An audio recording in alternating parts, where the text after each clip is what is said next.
Hi, my name is Christy Taylor, and this is my presentation for COMS 550. I will be discussing the use of nonverbal communication in relation to teacher immediacy in the classroom.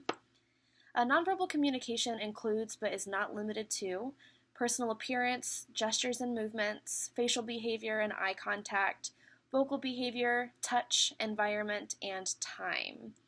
The use of nonverbal communication in the classroom highly increases the concept of teacher immediacy to students and increases the likelihood that that student in that classroom is going to be more successful in the long run. As educators, our primary goal should be that to communicate our lessons or our subject matter in a clear and effective way. And in a way that enables our students to understand concepts and to further build upon them and their schemas in cognitive, psychomotor, and affective learning. And that is cited from our textbook with Cheeseborough-McCroskey. In order for a teacher or an instructor to move from just simple knowledge of a subject matter and into the realm of actually educating and teaching effectively, a teacher has to master the art of communication, and that includes verbal and nonverbal communication. When we talk about immediacy, we are referring to the physical or psychological closeness that one feels towards another person. This is often achieved through expressive nonverbal behavior such as body leaning, purposeful gesturing, eye contact, and smiling.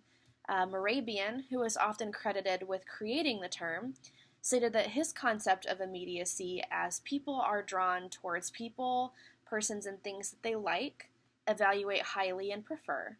They also avoid or move away things that they dislike, evaluate negatively, or do not prefer. So teachers who are perceived to be more immediate in the classroom are often seen as more approachable, more open to communication, and more highly liked by their students. So it's very important that we create a sense of immediacy in our relationships with our students. The desired outcomes of immediacy in the classroom include multiple outcomes, but some of those are increase in students' affect for the subject matter, an increase in students' cognitive learning, an increase in student motivation, a decrease in student resistance to behavior modification, an increase in students' perception of the instructor being open and approachable, and an increase in teacher and student communication and interaction, which is something that we should all strive for as educators. Nonverbal communication and teacher clarity are two marks of teacher immediacy, and those things can directly impact the aspect of affective learning in the classroom. In order to leverage verbal clarity, teachers and professors and educators alike must be able to acknowledge their own weaknesses. Cheeseborough-McCroskey make it a point to say that a teacher should not aim to master every aspect of nonverbal communication, as we are probably not comfortable with every aspect of nonverbals, but we should master those things which we are comfortable with.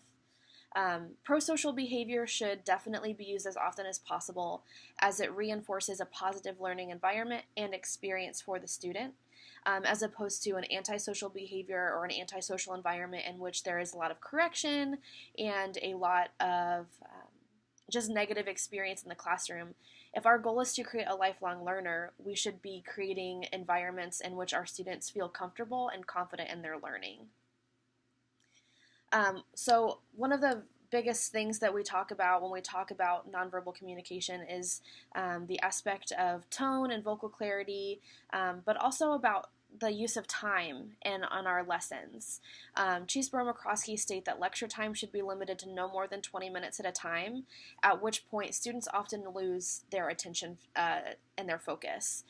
So as instructors, we have to be able to keep that in mind. We can't lecture for 40 minutes and expect our students to stay plugged in for the entire 40 minutes. We must be able to alter our lessons or allow for discussion or group activities within that lesson so that we can maintain students' attention throughout the entirety of our class time. Allowing time for questions and discussion will also increase affective learning and the concept of immediacy, as our classrooms are seen as a place in which communication is not only encouraged, but is desired. Thomas Maddox says that at the very least, as instructors, especially in the higher education level, we should be available before class and after class. We should be able to show up for class a few minutes early and stay a few minutes late to allow for students to approach us with questions about subjects, upcoming tests, upcoming papers, things like that, that they might not feel comfortable asking in front of the whole entire class, but allowing an opportunity for a one-on-one interaction before and after class.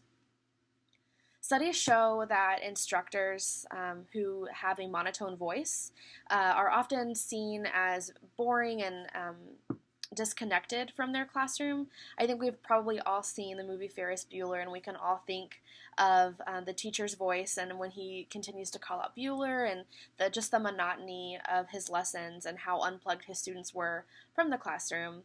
Vocal behavior is strongly encouraged for an instructor to master, and it's not just limited to the tone of our voice, but it includes the volume, the rate of our speech, our articulation, and our fluency with vocal pauses. And that's according to DeLonges and Fried. Nonverbal immediacy, we've just talked a little bit about verbal immediacy. Now, nonverbal immediacy is especially important for those of us who are going to be working in a special education classroom or in a classroom in which English is being taught as a second language. In order to successfully identify and maintain proficiency in any given language, a student must be able to identify a pattern of reference tracking. And one way to do that is through the use of gestures, as gestures are defined as the movements speakers perform unwittingly while they communicate. So I think we all use our hand gestures or pointing, things like that, in order to emphasize certain aspects of our communication efforts. And so gestures will help to create a safe environment and will also help to break down presupposed barriers between the speaker and the class. And that's according to Kendon from studies done in 1986. So that's only grown and grown. One of the most impactful pieces of study that I read was by Dave Hewitt and his study of touch and gestures in the special education classroom, specifically with students who have profound and multiple learning deficiencies. He quotes a fellow coworker and their coworker's ethos towards physical touch. Now, we should always be maintaining professional touch, but incorporate touch in our classroom. Specifically with special needs students, maybe those who can't take care of themselves, who can't feed themselves, or are limited to a wheelchair. Those students might not have any interaction, physical interaction, that is not necessary. But in order to help them see their role in the world and their role as important in the classroom, Hewitt refers to a term meaningful interpersonal touch. So a hand on a shoulder or a high five, anything to softly encourage that student is going to be very valued by that student. Now we talk about the environment of a classroom. Specifically in higher education, teachers probably don't have the ability to alter things like the lighting in their classroom or the decoration of their classroom, the furniture, anything like that. But what they can do is rearrange chairs and rearrange desks in a way that is more conducive to either a note-taking session, and that would be a traditional setup of rows of chairs, whereas a horseshoe or circle or even a square is going to be more conducive towards classroom discussion. When we talk about professional appearance, most studies show that the first few weeks of a class or of a semester, a professor should dress in a way that communicates their knowledge and their role in the classroom. They have to establish credibility. And then after that, they're able to kind of step back a little bit and maybe still dress professionally, but a little bit more informally. Professors who dress formally are often seen as not approachable, and they're not necessarily questioned in their knowledge, but in their relation toward their students. The ability to take a step back and maybe dress a little bit more casually will definitely help create a more easy environment for our students to approach us. So that's something to keep in mind. Another thing is the use of eye contact and smiling. Eye contact is one of the earliest skills that we learn as a child. We learn that it makes us feel important. One of the studies that I read by Hansen says that people use eye contact in order to initiate relationships, conduct environmental scans, and regulate conversation. So if you're having a conversation with a student and you are looking around around the room, or you're not plugged into that conversation, they're going to know that their conversation is not valued. So maintaining eye contact is especially important in order to communicate to your students that you are interested in what they have to say. The use of eye contact in an elementary, middle school, or high school setting can also be used to discourage certain antisocial behaviors, or even behaviors that the teacher does not want done in their classroom. And that was according to one specific study that I read by Nguano, and her use of eye contact in the elementary school setting. So as you can see, there are lots of different ways to incorporate the use of nonverbal communication in order to increase teacher immediacy. But some of the most important outcomes are that it does increase a student's self-worth. It does increase their long-term knowledge and recall of certain subject material, and it increases the concept of the relationship between the student and the teacher.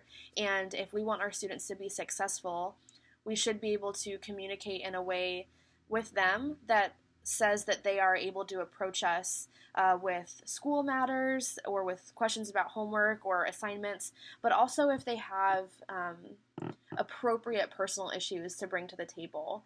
I can think back to certain professors that I had in college and undergrad, and their open door policy with their office hours to come to them and discuss any litany of issues that we had regarding homework or personal issues, and they were always encouraging and always kind.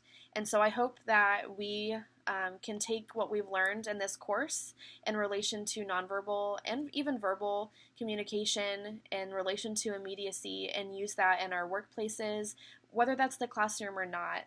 I think we have all expressed in our discussion boards the use of learning far beyond the classroom, but in the workplace as well. And so I hope that this presentation has just touched on a few ways to do that. And I hope you guys have a great rest of your weekend. Bye.